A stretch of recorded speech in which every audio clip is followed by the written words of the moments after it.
ਤੁਸੀਂ ਵੇਖ ਰਹੇ ਹੋ ਚੱਕ ਦੇ ਟੀਵੀ ਤੇ ਮੈਂ ਹਾਂ ਸੁਖ ਪੱਟੀਵਾਲ ਲੈ ਕੇ ਹਾਜ਼ਰ ਹੋਇਆ ਦੇਸ਼ ਵਿਦੇਸ਼ ਦੀ ਜਾਣਕਾਰੀ ਤੁਹਾਡੇ ਰੂਬਰੂ ਕਰਦੀਆਂ ਖਬਰਾਂ ਦਾ ਆਗਾਜ਼ ਕਰਨ ਤੋਂ ਪਹਿਲਾਂ ਇੱਕ ਨਜ਼ਰ ਮਾਰ ਲੈਂਦੇ ਹਾਂ ਸੁਰਖੀਆਂ ਵੱਲ।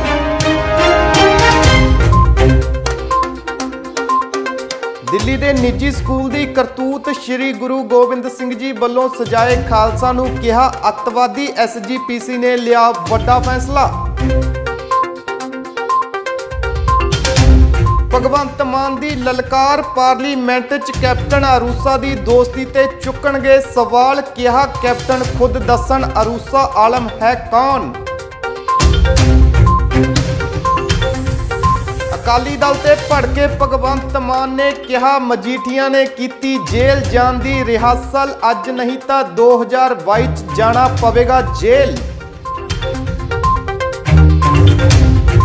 ਸੁਖਬੀਰ ਬਾਦਲ ਦਾ ਢੀਂਡਸਾ ਤੇ ਕੈਪਟਨ ਤੇ ਵੱਡਾ ਹਮਲਾ, ਢੀਂਡਸਾ ਨੂੰ ਕਿਹਾ ਬੈਸਟ ਆਫ ਲੱਕ। ਜਲੰਧਰ 'ਚ ਫੈਲੀ ਸਨਸਨੀ, ਹਾਈ ਸਿਕਿਉਰਿਟੀ ਏਰੀਏ 'ਚੋਂ ਮਿਲੀ ਬੋਰੀ 'ਚ ਬੰਨੀ ਹੋਈ ਬਿਨਾਂ ਸਿਰ ਵਾਲੀ ਲਾਸ਼। ਮ੍ਰਿਤਕ ਪੁੱਤ ਨੇ ਲਈ ਮਾਂ ਦੀ ਜਾਨ, ਮਾਂ ਕਿਉਂ ਹੋਈ ਮਜਬੂਰ, ਦੇ ਦਿੱਤੀ ਆਪਣੀ ਜਾਨ। ਹੁਣ ਖਬਰਾਂ ਵਿਸਤਾਰ ਨਾਲ। ਦਿੱਲੀ ਦੇ ਇੱਕ ਨਿੱਜੀ ਸਕੂਲ ਵੱਲੋਂ ਆਪਣੇ ਪੇਪਰ ਦੇ ਵਿੱਚ ਸ਼੍ਰੀ ਗੁਰੂ ਗੋਬਿੰਦ ਸਿੰਘ ਜੀ ਵੱਲੋਂ ਸਜਾਏ ਗਏ ਖਾਲਸਾ ਨੂੰ ਅੱਤਵਾਦੀਆਂ ਦੀ ਕੌਮ ਦੱਸਣ ਕਾਰਨ ਸਿੱਖ ਸੰਗਤ 'ਚ ਕਾਫੀ ਰੋਸ ਦੇਖਣ ਨੂੰ ਮਿਲ ਰਿਹਾ। SGPC ਪ੍ਰਧਾਨ ਗੋਬਿੰਦ ਸਿੰਘ ਲੌਂਗੋਵਾਲ ਨੇ ਮਾਮਲੇ ਨੂੰ ਗੰਭੀਰਤਾ ਨਾਲ ਲੈਂਦੇ ਹੋਏ ਠੋਸ ਕਦਮ ਚੁੱਕਣ ਦੀ ਗੱਲ ਕਹੀ ਹੈ। ਨਾਲ ਹੀ ਕਰਤਾਰਪੁਰ ਸਾਹਿਬ ਦਰਸ਼ਨਾਂ ਲਈ ਜਾਂਦੀ ਸੰਗਤ ਤੋਂ ਹੋ ਰਹੀ ਪੁੱਛ-ਗਿੱਛ ਦੀ ਵੀ ਗੋਬਿੰਦ ਸਿੰਘ ਲੌਂਗੋਵਾਲ ਨੇ ਨਿੰਦਾ ਕੀਤੀ।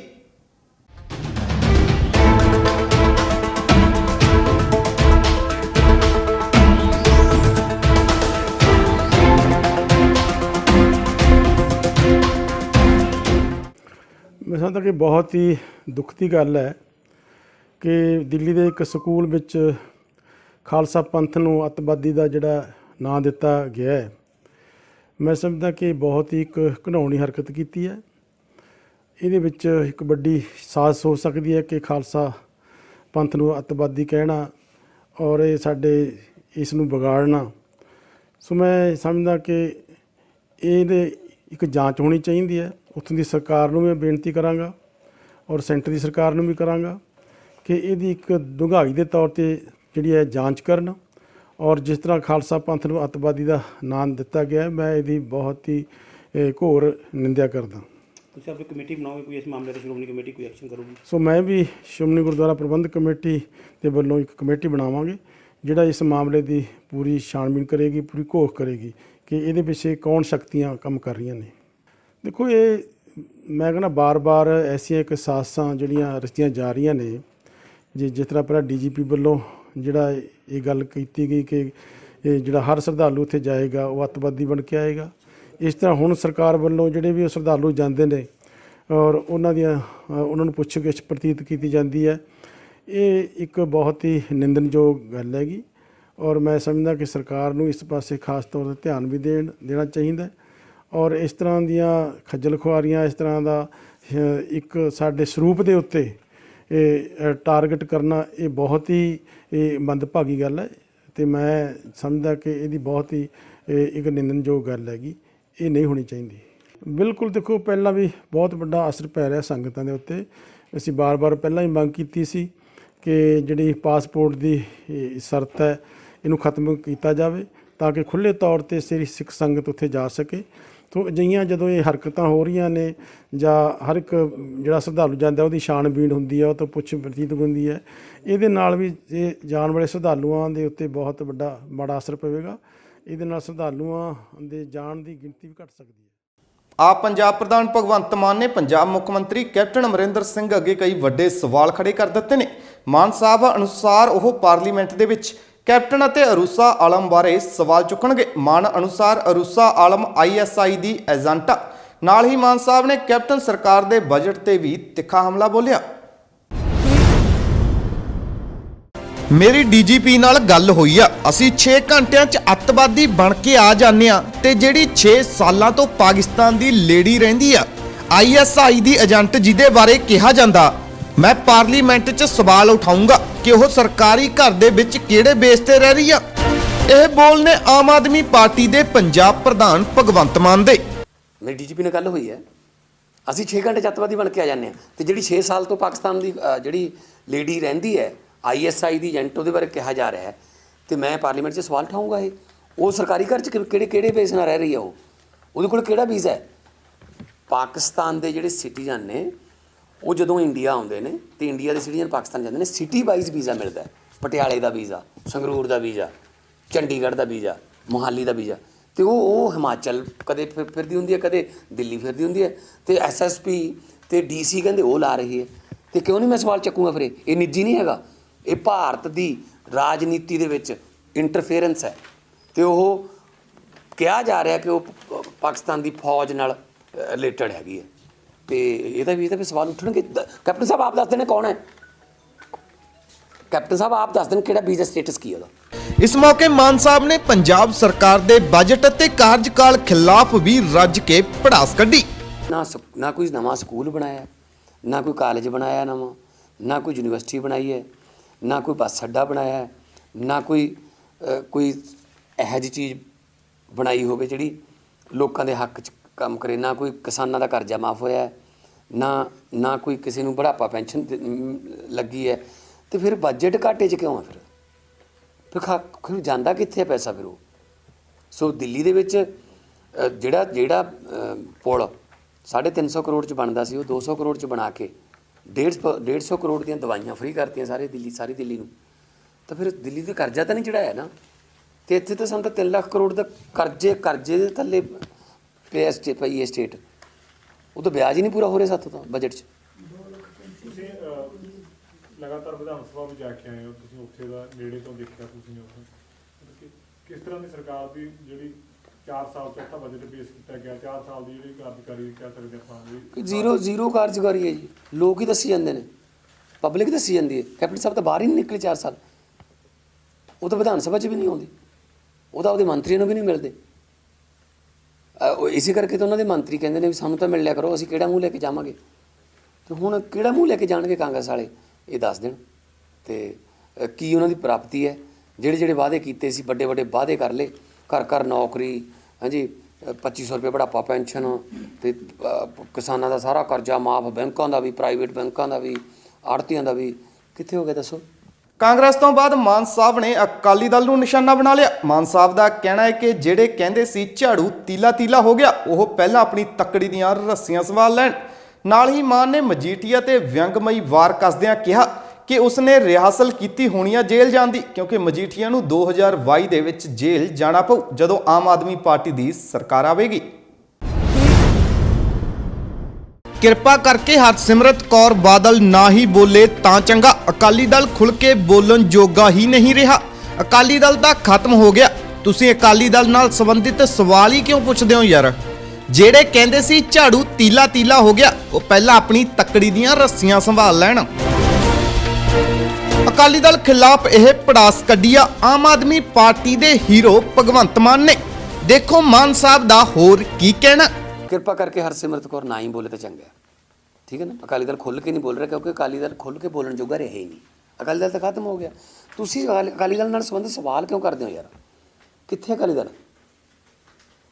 ਜਿਹੜੇ ਕਹਿੰਦੇ ਸੀ ਨਾ ਝਾੜੂ ਤੀਲਾ ਹੋ ਗਿਆ, ਉਹਨਾਂ ਨੂੰ ਕਹੋ ਆਪਣੀ ਤੱਕੜੀ ਦੀਆਂ ਰੱਸੀਆਂ ਸੰਭਾਲ ਲੈਣ। ਢੀਂਡਸਾ ਸਾਹਿਬ ਕਿਤੇ ਹੋਰ ਬੋਲਦੇ ਆ, ਬ੍ਰਹਮਪੁਰਾ ਕਿਤੇ ਹੋਰ ਬੋਲਦਾ, ਠੀਕ ਹੈ ਜੀ।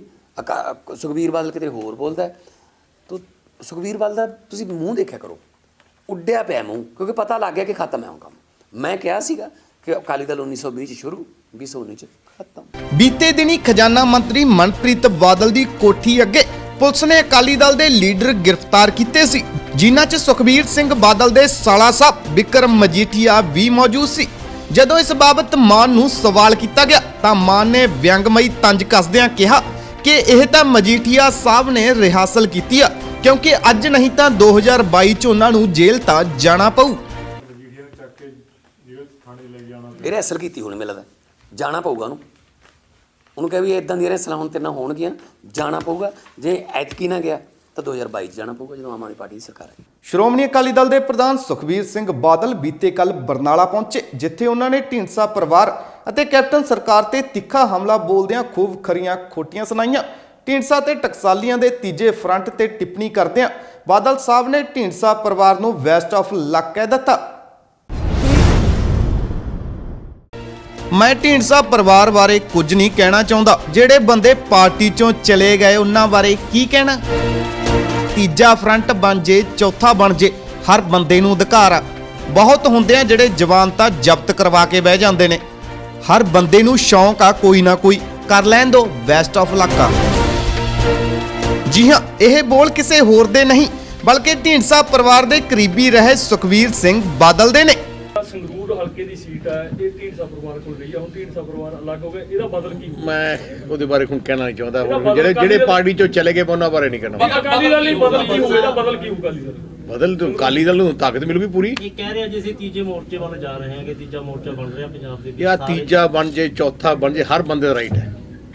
ਐਂ ਤਾਂ ਪੰਥਕ ਦਲ ਵਾਲੇ ਕਿਹੜਾ ਹੈਗਾ ਮੋਹਕਮ ਸਿੰਘ ਵਰਗਾ ਸਾਰੇ ਉਹ ਵੀ ਹੁੰਦੇ ਆ, ਜ਼ਮਾਨਤਾਂ ਜ਼ਬਤ ਕਰਾਈ ਜਾਂਦੇ ਹੁੰਦੇ ਆ।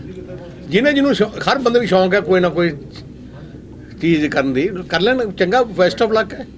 ਸ਼੍ਰੋਮਣੀ ਅਕਾਲੀ ਦਲ ਦੇ ਪ੍ਰਧਾਨ ਸੁਖਬੀਰ ਸਿੰਘ ਬਾਦਲ ਬੀਤੇ ਕੱਲ ਬਰਨਾਲਾ ਪਹੁੰਚੇ ਸੀ, ਜਿੱਥੇ ਉਹਨਾਂ ਨੇ ਦਿੱਲੀ ਦੰਗਿਆਂ ਤੇ ਕਿਹਾ ਕਿ ਅਕਾਲੀ ਦਲ ਦੀ ਸਰਕਾਰ ਸਮੇਂ ਪੰਜਾਬ 'ਚ ਕਦੇ ਵੀ ਦੰਗੇ ਨਹੀਂ ਹੋਏ ਸੀ, ਕਿਉਂਕਿ ਪ੍ਰਕਾਸ਼ ਸਿੰਘ ਬਾਦਲ ਸਾਰੇ ਧਰਮਾਂ ਦਾ ਆਦਰ ਕਰਦੇ ਸੀ।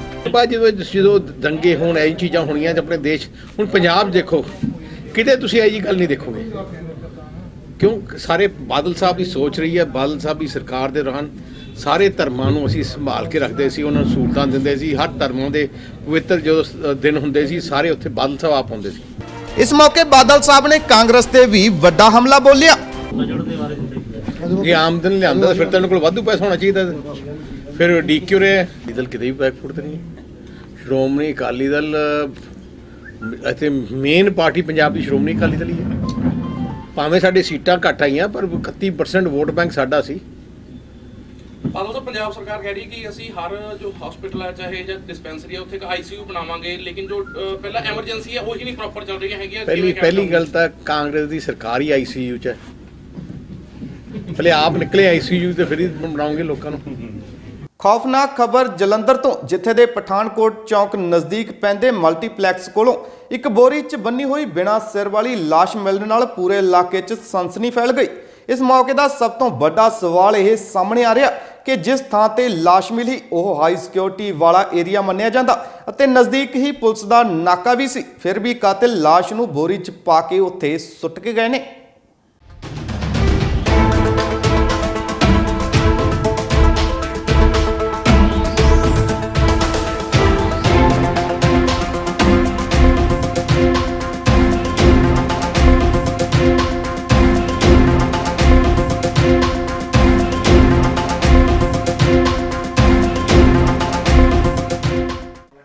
ਕੱਲ ਸਾਡੇ ਰਾਤੀ ਲੇਟ ਨਾਈਟ ਸਾਡੇ ਧਿਆਨ ਚ ਆਇਆ ਮੈਟਰ ਇੱਕ, ਜਿਹੜਾ ਸਰ ਮਲਟੀਪਲੈਕਸ ਦੇ ਲਾਗੇ ਇੱਕ ਟਿੰਬਰ ਐਂਡ ਸਟੀਲ ਦਾ ਜਿਹੜੀ ਉਹਦੀ ਕੋਈ ਦੁਕਾਨ ਹੈ, ਜਿਹੜੀ ਉਹਦੇ ਨਾਲ ਹੀ ਇੱਕ ਬੋਡੀ ਜਿਹੜੀ ਹੈਡਲੈਸ ਬੋਡੀ ਮਿਲੀ ਆ, ਉਹਨੂੰ ਬੋਰੀ ਦੇ ਵਿੱਚ ਪਾ ਕੇ ਰੈਪ ਕਰਕੇ ਉਹਦੇ ਵਿੱਚ ਰੱਖਿਆ ਹੋਇਆ ਸੀਗਾ।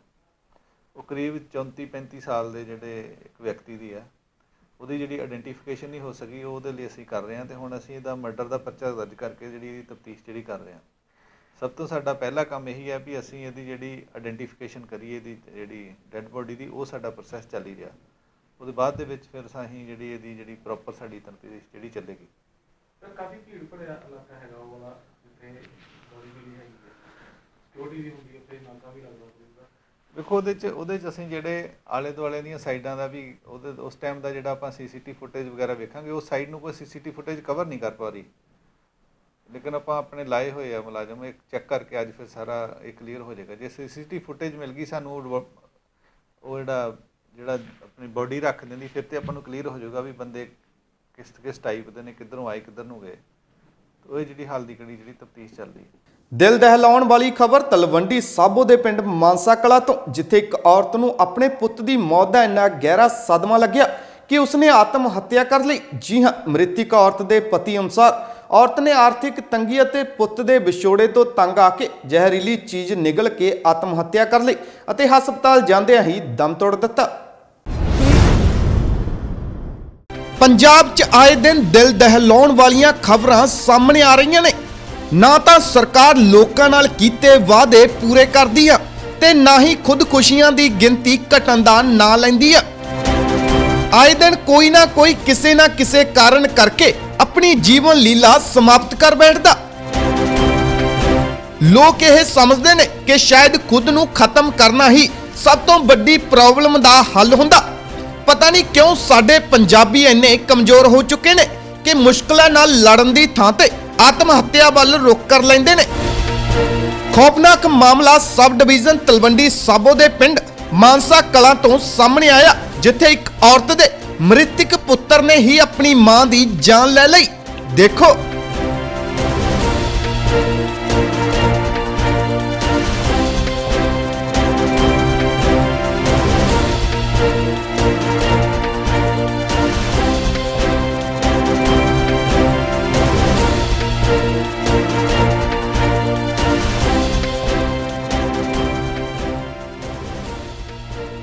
ਅਸਲ 'ਚ ਕੁਝ ਸਮਾਂ ਪਹਿਲਾਂ ਔਰਤ ਦਾ ਨੌਜਵਾਨ ਪੁੱਤਰ ਮਰ ਗਿਆ ਸੀ, ਜਿਸ ਦਾ ਔਰਤ ਨੂੰ ਕਾਫੀ ਗਹਿਰਾ ਸਦਮਾ ਵੀ ਲੱਗਿਆ ਸੀ।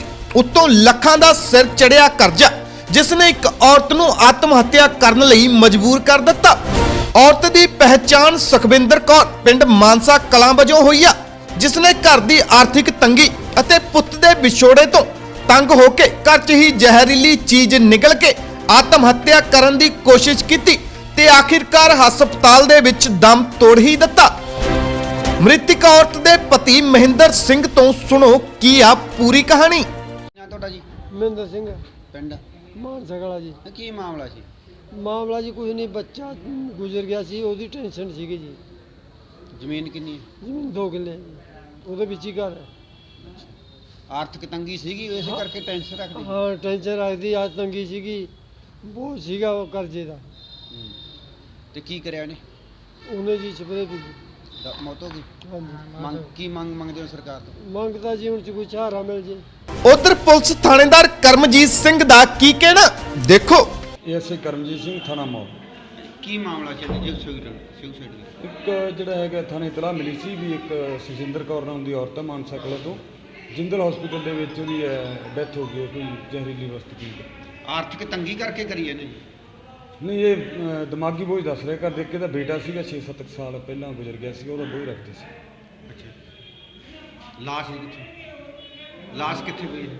ਲਾਸ਼ ਮੋਰਚਰੀ 'ਚ ਹੈ ਜੀ, ਪੋਸਟਮਾਰਟਮ ਵਾਸਤੇ। ਇਹ ਸਨ ਹੁਣ ਤੱਕ ਦੀਆਂ ਖਬਰਾਂ। ਤਾਜ਼ਾ ਤਰੀਨ ਖਬਰਾਂ ਲੈ ਕੇ ਫਿਰ ਹਾਜ਼ਰ ਹੋਵਾਂਗੇ। ਤਦ ਤੱਕ ਲਈ ਮੈਨੂੰ ਦਿਓ ਆਗਿਆ। ਸਤਿ ਸ੍ਰੀ ਅਕਾਲ। ਚੱਕਦੇ ਟੀਵੀ ਨਾਲ ਜੁੜੇ ਰਹਿਣ ਲਈ ਸਾਡਾ ਚੈਨਲ ਸਬਸਕ੍ਰਾਈਬ ਕਰੋ। ਵੀਡੀਓ ਸਭ ਤੋਂ ਪਹਿਲਾਂ ਦੇਖਣ ਲਈ ਬੈਲ ਆਈਕਨ ਤੇ ਕਲਿੱਕ ਕਰਨਾ ਨਾ ਭੁੱਲਿਓ।